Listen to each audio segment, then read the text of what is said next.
অনেক জায়গায় পার্মানেন্ট জলাবদ্ধতা দেখা দিবে যেখানে আমরা বাঁধ বা প্রোটেকশন দেইনি।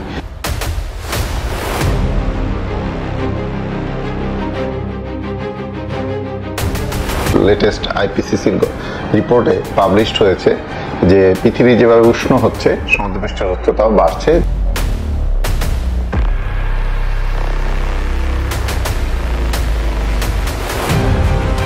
অতিরিক্ত বৃষ্টি হলে এই ক্যাচমেন্ট এরিয়ায় আরো বেশি পানি নিয়ে আসবে এবং বন্যা দেখা দিবে।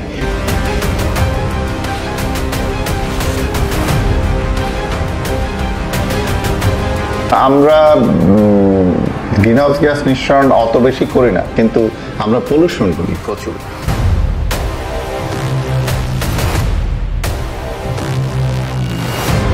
এই ওয়েটল্যান্ড রক্ষা করা অবশ্যই দরকার, এবং যত বেশি এই ব্লু এরিয়া আমরা বাড়াবো একটা সিটি, তত কিন্তু সিটিটা অনেক বেশি সাস্টেনেবল, লিভেবল হবে।